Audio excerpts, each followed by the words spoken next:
Bonjour à tous, bienvenue dans cette nouvelle vidéo. Aujourd'hui, on va parler de ça.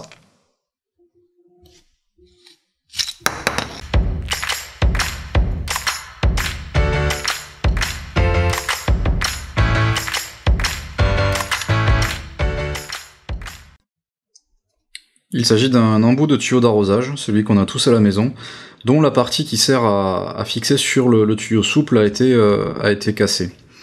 Le problème sur ces pièces-là, c'est qu'on ne peut pas acheter que la partie qui vient ici, on est obligé de racheter tout l'ensemble, et souvent en plus, il y a des pièces qui sont dans ces ensembles qui nous servent à rien, puisqu'elles se retrouveront du coup toutes seules. Un ensemble comme ça, de mémoire sur internet, c'est entre 6 et 12 euros, donc c'est un petit peu dommage de devoir racheter un ensemble complet juste parce qu'il manque une pièce. Et donc c'est là que l'impression 3D va être super utile. Pour bien comprendre comment ça marche, il s'agit d'un embout qui est ici fileté, c'est-à-dire que on va venir visser quelque chose dessus, une partie qu'on appelle femelle. Le tuyau va être intégré dans la réservation ici, puis en venant visser cette partie-là, on va comprimer ici, vous voyez les petites languettes, on va venir les comprimer, elles vont se mettre autour du tuyau, et c'est elles qui vont fixer le tuyau autour de l'axe, donc le tuyau ne bougera plus, juste par simple compression. De près on voit un petit peu mieux le phénomène, où quand je vais venir serrer ici, on voit les languettes qui se rapprochent, et donc la section qui diminue, permettant le maintien du tuyau.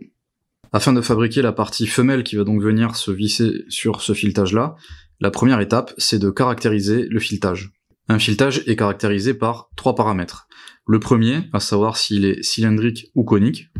Le second, son diamètre. Et enfin, le pas du filetage, c'est-à-dire la hauteur entre chaque petite crête que l'on voit là. Pour être le plus précis possible, on mesure ces valeurs à l'aide d'un pied à coulisse.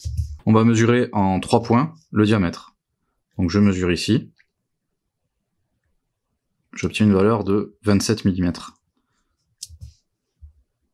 Qui apparaît comme ceci sur le pied à coulisse. Je viens mesurer à un autre endroit. J'obtiens 26,9, donc on peut dire 27. Et enfin, troisième point, 27,03.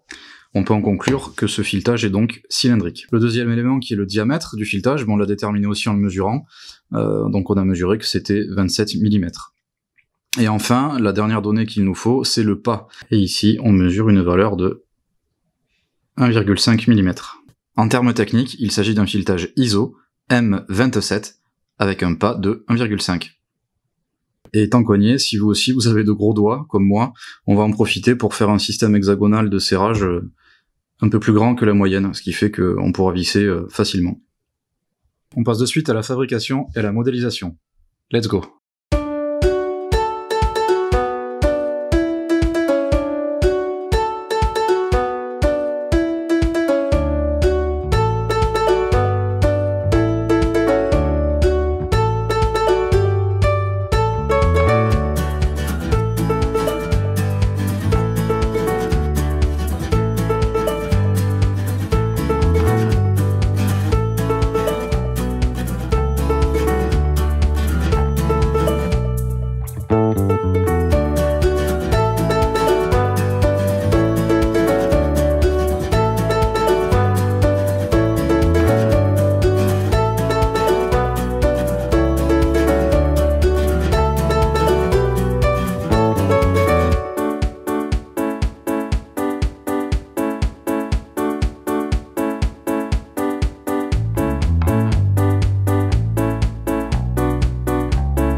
C'est la fin de cette vidéo, j'espère qu'elle vous a plu. Si c'est le cas, n'hésitez pas à la partager et à lâcher un petit pouce en bas. En attendant, prenez soin de vous et ne cessez jamais d'inventer.